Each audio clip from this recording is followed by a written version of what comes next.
back to Linda's Pantry. So today we're doing some more dehydrating.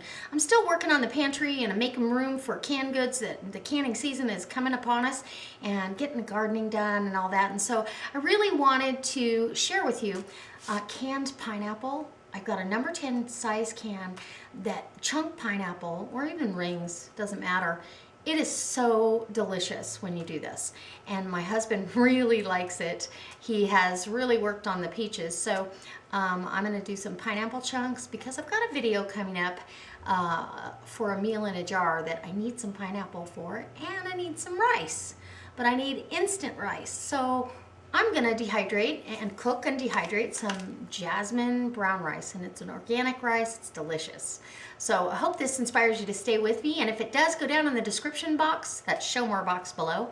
Look at my Facebook link, click that, go over there, like that page, get notified whenever I upload anything, recipes, other people's videos, my videos. The chat's going on over there. There's over 2,200 of you over there. I just love it. And right next to that Facebook page is my Wild Tree website, where you can go search for all natural, all organic products, and or search for recipes. So I'll be leaving a bonus recipe at the end of this video, since it's really not a cooking video. I'm going to leave you a bonus Wild Tree recipe and a picture of the finished product, so you can decide whether you want to use that or not. All right, guys, let's go do this because it's super easy. Okay, so I'm really glad you stayed for this. So what I have is this number 10 size can of pineapple chunks, and let's see, I believe it is 6 pounds, 12 ounces. Now I know there's at least 12 ounces of heavy syrup in here. It says it's in heavy syrup. So I'm going to drain these off in a colander. I'm going to save the syrup because it's got that pineapple flavor as well, and I can use that to sweeten tea. I can use that to make smoothies, to sweeten lemonade, make a pineapple lemonade. I've got tons of lemonades coming up, so I'll show you those as I go along. Anyways, I am going to save that. We'll drain this off. It's up to you whether you want to rinse it or not. I don't think it's got the heavy syrup like peaches do, but anyway, we'll get that drained off, and I'll bring you back when it's all ready to go on the dehydrating trays. This is how quick and easy this is. It really takes no time. There's probably a full quart of syrup. So, so all I'm going to do now is spread these pineapple chunks. I mean, dehydrating is so easy, and everybody asks me, well, how long do you rehydrate? As long as it takes. Quite 3 full trays out of this can. Okay, now I'm bringing over my brown rice, which is still kind of warm. Now, because, and I've got a big pot of this, because it's already cooked, all you're going to do is you're dehydrating it so it can then become instant rice. That's how I make my instant rice for pennies on the dollar. This is an organic brown rice. I don't think you can find organic instant brown rice in the grocery store.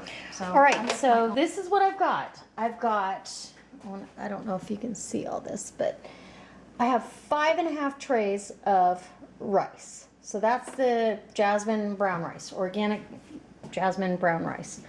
5.5 trays of that, 2.5 trays of the pineapple chunks, and this was how much liquid came out of there of the simple syrup. So I'm going to save that for, like I said, some other applications, and I'll bring you along for that because I have a really good recipe coming up, and you guys don't want to miss out on this for summer. So I'm going to put this on the fruit and veggie setting, which is 135 degrees on my dehydrator. Honestly, I do not time it. I'll put it on tonight. In the morning, I'm going to check it. If it's done, it's done. If I need to rotate the trays, I will. And I really don't time things because this dehydrator, as it gets older, it's going to become slower and slower, and I use it constantly. So I got to start putting my pennies away for my Excalibur here pretty quick. Okay, guys, so finally the end results of this, and it's pretty straightforward. The dehydrating, I did not time it, but let me tell you, pineapple takes a long time if you really want it that kind of consistency. And so it was on there over 24 hours. And unfortunately, I think it's because my dehydrator is actually starting to slow down. So what I'm going to do, and I shouldn't have loosened the pineapple yet, I'm going to get this rice off this sheet first. And pineapple's easy enough to get away from the rice, so I'm not worried. I think I'll have enough room right there. And the pineapple you can use in all kinds of things. Snacks, trail mix, you name it. And you can leave it on the chewy side.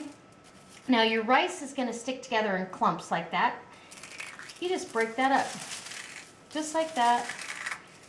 I don't know what they do when they make minute rice, but this is a quick and easy way to have healthy brown rice. So that's nice.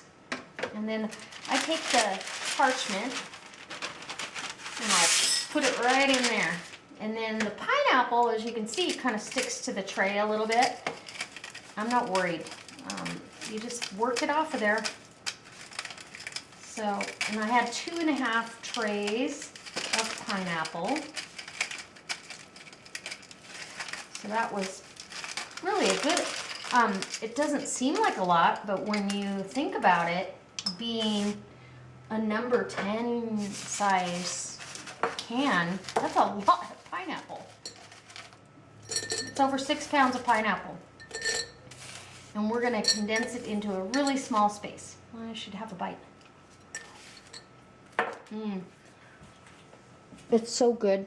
It's like chewy. Oh, I love it. It's like candy.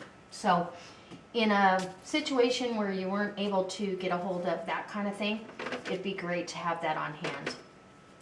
So I'm going to go ahead and finish taking this off the trays. I'll bring you back when it's all done, and I can show you how much and what kind of space I need to store this now. Okay. All right. Right back. So I did want to show you how this rehydrates, even though I'll be doing some recipes here pretty quick that will give you an idea. I'm not going to measure anything exact.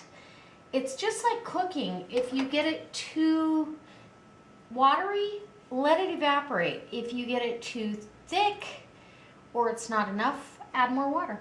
That's all. So I've got this kettle and I just put a little bit of the brown rice in there. Like I said, if I have too much water in there, and I'm sure I will, I'm just going to pour the excess off. It's not that big a deal. And I'm covering the little pineapple chunks. They'll take longer if you want them to rehydrate like they were in the number 10 can, but the rice should start almost immediately because it's already been par cooked. It's the composition is different. So that being said, I got a full 1.5-pint size jar of the pineapple chunks. So that's what a number 10 can will fit into. And I'm going to use my Food Saver. I have a Food Saver brand. I'm going to use my Food Saver to seal these. The actual lids, not the ring, well, the rings are too, but the lids are used. And it's okay to use them if they're not bent. They'll reseal with the Food Saver. When you get all the air out, they'll seal just fine. You wouldn't want to reuse them for canning purposes necessarily, but this dry canning method is just fine. And then I've got a quart plus, this made about a quart plus 1 3/4 pint of, and that pint I'll use up right away because I've got a recipe coming up for you. And so again, I'll seal these with the Food Saver, even though I probably won't seal this smaller one because I'm going to use it right away, but you never know. So if I don't get to that recipe right away. So I'm going to let this go for about 10 minutes and I'll bring you back and see where we're at, and I'll give you an evaluation. If I need to go longer, I will, and I'll let you know how long. All right. All right, guys, so this has been steeping about 20 minutes. I went out to water some raised beds that I just did today, and I want to make sure the seedlings get plenty of moisture. And so anyway, whether or not it takes that long. If you were cooking this, continually cooking it, it's going to take less time than just adding hot water and leaving it sit. I put foil over it so it would stay, you know, kind of warm. And now I'm going to use a strainer, a little strainer, to strain off the water. And we'll do the pineapple first. I'll take it to the sink. I don't think the pineapple's quite done, but we'll see. And then the rice will be next. And if you were, like I said, if it was on the stove, this rice would just take a couple of minutes, I believe. So I've got a spoon here. I'm going to taste the pineapple for you. And let me see if you can see that. There it is. Delicious. It's so sweet. And actually, that's not far off from being perfect. Yum. I want to bring you in for a close-up, but let me try this rice. And you can see how fluffy and it looks absolutely fabulous. Let me take a bite. Let me show you what I got here. Looks pretty good. A little bit of jasmine, organic jasmine brown rice. Perfect. And the nice thing is, it still keeps that nutty bite that it has. I don't know how to explain that. It just keeps that texture that you want. So it's not mushy at all. It doesn't feel like it's going to fall apart. It's delicious. I hope this inspires you to try some dehydrating. You know what? When you're trying to condense things down into a more workable space, or you're trying to make something convenient, this is condensing it down to a workable space. This here, it probably didn't change the volume much of what I was storing in the first place, but it certainly is a convenience food now. It won't take long. It's not going to take 45 minutes, so that saves me time and energy later on if I have, you know, a quick meal I need to put together. All right, guys. So if this inspires you, go ahead and hit that thumbs up button and share it on your Facebook page if you happen to have one. Go over in the description box below, check out my Facebook page, hit that like button, and you'll be notified whenever I upload anything. And I'm giving free bonus recipes over there. I've got some wild tree recipes, so you guys can kind of see what you would use wild tree products in if you're interested. And that link to my website is on those recipes as well as in this description box below. All right. So as always, guys, I can't wait to see you next time. And I've got lots more fun videos coming up. In fact, I'll be using both of these items in one of my very, very near future videos. It's gonna be delicious. All right, guys, I'll be back.